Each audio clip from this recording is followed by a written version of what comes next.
Hello everyone, I hope you had a good Christmas. The first full trailer for Nolan's movie The Odyssey was recently released, a grand adaptation of the Homer's epic featuring Matt Damon as Odysseus. The trailer looked really nice, like the Cyclops is impressive, I like that Tom Holland is there, I like Tom Holland, and Nolan's cinematography is still brilliant, but a significant portion of the audience was annoyed by the aesthetics of the trailer. A ship that looks like a Viking longship, or at least a Nordic style ship appearing almost 2 millennia before Chilled and in the Mediterranean for some reason. The aesthetic is pale and colorless, missing the notoriously colorful palette of antiquity. The columns and structures of Ithaca are barely painted, there are no dyed tunics, decorated shields, ornamental helmets, and above all, there is annoyance over one particular thing: the generic colorless appearance of the armor. There has been a huge misunderstanding in how it's being perceived, because it seems like the main criticism is that it's not historically accurate. But no, that's not the problem. The problem is that the armor simply looks like absolute dog water, with Agamemnon's armor looking like Batman. It turns out that after Aztec Batman we have a Greek Batman as well. And the other ones. They look like plastic or black painted leather, generic and cheap, almost as if they were recycled from other movie sets. Many are wondering why they didn't use armor more in line with the epic aesthetic, which is usually depicted in other media about the Iliad or the Odyssey. But anyway, let's give a bit of context. The Odyssey takes place between the 13th and 12th centuries BC, towards the end of the Bronze Age, telling the story of events following the War of the Aegeans against the city of Troy. Scholars believe the Trojan War actually happened,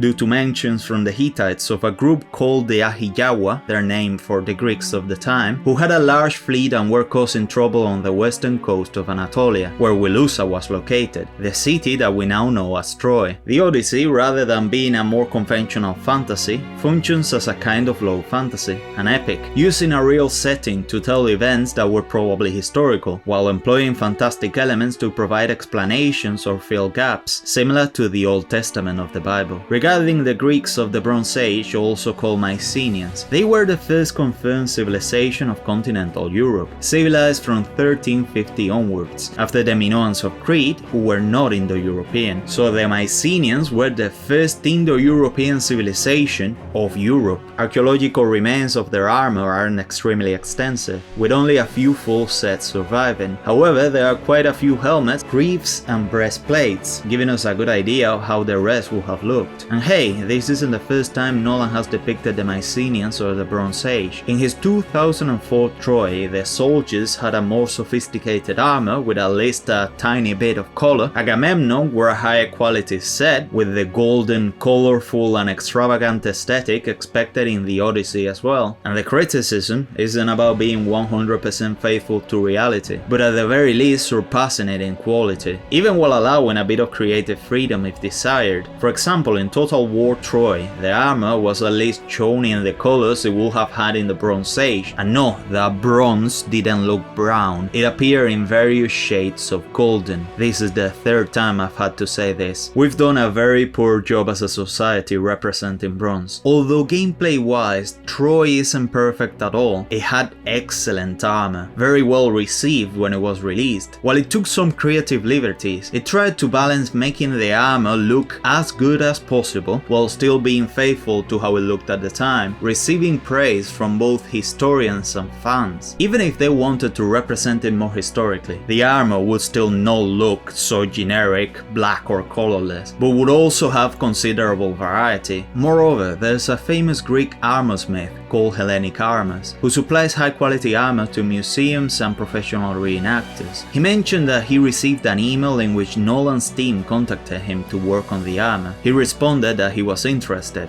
but guess what? Nolan's team never contacted him again. Apparently, the decision was to recycle classical era armor designs, instead of investing more in new armor. While a good portion of those interested in films like The Odyssey dislike the colorless designs, there are also many who don't mind them, but some of the latter say things that are a bit off. Like, there is a Cyclops in the film. It doesn't matter if it's inaccurate, you can depict whatever you want. Well, I hope that when they make a film set in feudal Japan featuring the yokai, they won't complain if there's a Toyota Supra in there and maybe a Viking ship too, since I like it so much. Although some of the former group demand 100% historical accuracy, that's neither necessary nor possible. Someone made a historically precise recreation of the trailer, showing what the most historically oriented fans expect. It was obviously made with AI, and it's worth noting that we cannot know for sure if it's 100% accurate to how things looked like 3200 years ago. And you might say, but Jan, when making an engaging adaptation, it is a good idea to make simpler, more memorable designs. Yes, absolutely, but this has already been done across the internet in the past. For example, this depiction by the artist Phoebe Herring is quite accurate, and it is my absolute favorite representation of what Nolan's film could have looked like. Others, like the Catalan artist Joan Francesc Oliveras, show a panoply, the heavy armour of the Mycenaean elites, actually the first plate armour in Europe, and it looks incredibly epic. These examples, along with Total War Troy, give a clear picture of the visual results you get when trying to balance historical accuracy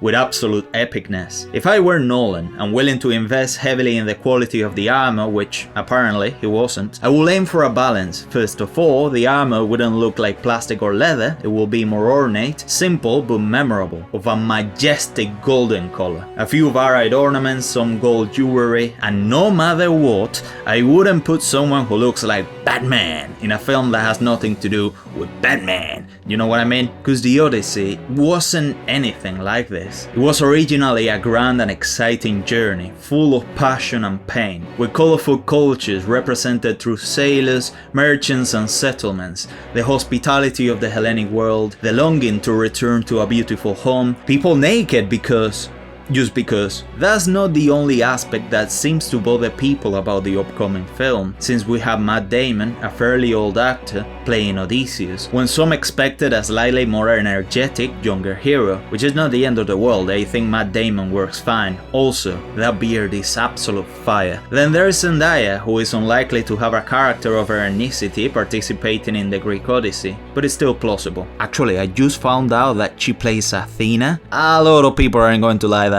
There are also rumors that the character of Helen of Troy could be played by the actress Lupita Nyong'o. I don't know if I pronounced that right. But Helen has a name symbolically similar to the Greeks. I mean, the Greek word is actually an exonym. They call themselves Hellenikos, coming from a mythological male figure called Helenos. And there is the possibility that they might want to represent this character with the most Greek possible name, symbolically, you know, the character who is the main reason why Troy was invaded in the first place, with an ethnicity completely different from the Greeks. It's a bit like portraying Lady Britannia of the UK as a Mexican. A little bit out of place, you get what I mean? Although that's still just a rumor and hasn't been confirmed. So, that's it. Tell me what you think about the armor. How would you want it to look? Hype in the video if you want to support the channel, and subscribe if you want to see more of my videos. And by the way, let me know if you like the format. Sorry, I had to talk about the controversy. That's why I made it impromptu. But the video of everything about the Sumerians, the first cradle of civilization, is coming in a week. It's been a pleasure. As always. Show!